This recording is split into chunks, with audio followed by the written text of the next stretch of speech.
बौद्ध धर्माचा खूप जास्त प्रसार होत होता. आणि महात्मा बुद्ध कोण होते? ते विष्णू लोकातून आलेले, स्वर्गातून आपला स्वर्गसमय पूर्ण करून आलेला पुण्यात्मा होता. आणि जो स्वर्गातून एकदम मानवी शरीरात येतो त्याचं इथे चित्त नाही लागत कित्येक दिवस. तर त्यांनी राज्य पण त्याग केलं. परमात्मा त्या सुखाच्या शोधात जसं त्यांना कळलं की भगवान देऊ शकतोय सुख, त्या कारणासाठी त्यांनी मनमानी आचरण सुरू केलं, हठयोग केला. कित्येक दिवस अभ्यासात राहिले, ना काही जलपान केलं. गया अंतर्गत बिहारमध्ये, बिहार प्रांतात गया शहर आहे, त्याच्या बाहेर एक वटवृक्ष होता, त्या खाली ते बसले. बरेच दिवस झाले कोणी पाहिलं हा काही खातपीत नाहीये, शरीर सुकून गेले, श्वास घेणं पण हळूहळू मंद होत गेले. एका माईने पाहिलं हा मरेल महात्मा. त्याच्या तोंडात हळूहळू चमच्याने थोडी थोडी खीर भरवायला सुरुवात केली. त्याने चाटणं सुरू केलं. तिसऱ्या दिवशी त्याने काही 2-4 चमचे खाल्ले, तर ते हळूहळू शरीर पुन्हा ठीक होऊ लागलं. तर उठून चालू पडला आणि आपलं विधान, आपला सिद्धांत जसं त्याने त्याच्या बुद्धीने काम केलं. उठून सांगितलं की स्टार्वेशन कुड नॉट लीड टू सॉल्वेशन. भुके मरण्याने आत्मकल्याण नाही होऊ शकत. मग हा पुण्यात्मा होता. पूर्वीचे संस्कार चांगले असतात ते गुरुपदी प्राप्त होतात. आणि काही जण वळतात राजनेता किंवा राजनीतीकडे. त्यांच्या शब्दात सुद्धा शक्ती असते. त्यांच्या संस्कारवश सर्व काही चांगल्या सोयी मिळणारच असतात. ते विचार करतात की ते जे करतायत त्याने हे होतंय. तर महात्मा बुद्धाने जे काही परमेश्वराचं विधान सांगितलं, त्यावेळच्या पुण्यात्म्यांनी ते खूप ध्यान देऊन ऐकलं, ग्रहण केलं.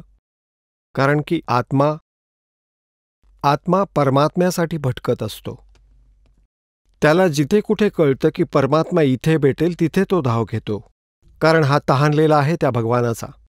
त्या सुखाचा तो शोध घेतोय जे सोडून तो इथे आलाय. त्यामुळे त्या महात्मा बुद्धाच्या बरोबर खूप बहुसंख्येमध्ये हे भोळे आत्मे चिकटले. आता महात्मा बुद्धांनी सांगितलेल्या भक्तिविधीने परमात्म्याच्या बाजूने कोणालाही शांती नाही मिळाली. कारण ते शास्त्रविधींना त्यागून मनमानी आचरण होतं. त्यातून काही होणारच नव्हतं.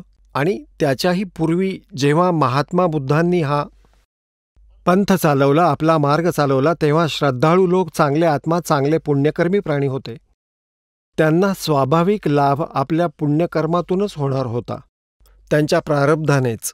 जसं आपल्याला सांगत होता हा दास की आम्हाला जे काही सुख मिळायचंय, आम्ही हा विचार करायचो की जोही साधना करतोय, हरे राम हरे कृष्ण, सीताराम राधे श्याम, राधे राधे श्याम मिलादे, किंवा श्यामजींच्या मंदिरात जायचं, हनुमानजींच्या मंदिरात जायचं, शेरावालीकडे वैष्णोदेवीला जायचं, असं वाटायचं की या साधनातून लाभ होतोय. पण आता कळलं की ही तर साधनाच नव्हती, भक्ती तर नव्हतीच, हे तर युजलेस आहे, हे तर मनमानी आचरण होतं आमचं.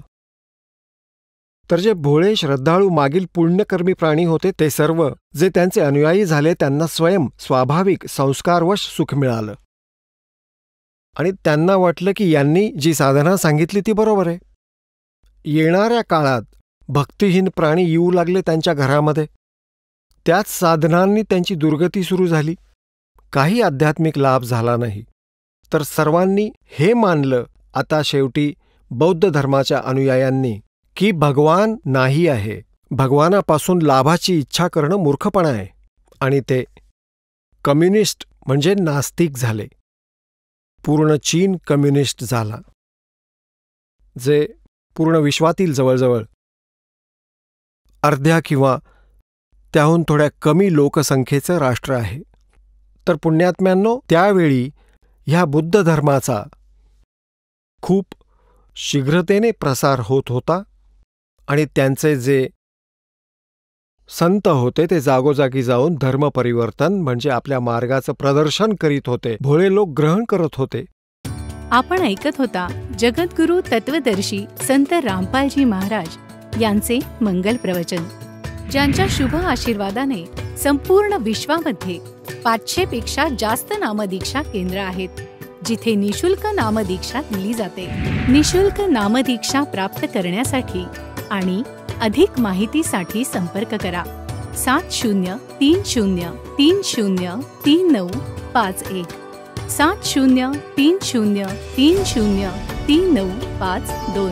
अद्वितीय आध्यात्मिक ज्ञान वाचण्यासाठी, पाहण्यासाठी आणि ऐकण्यासाठी संत रामपालजी महाराज ॲप अवश्य डाउनलोड करा किंवा आमची वेबसाईट www.jagadgururampalji.org वर विजिट करा.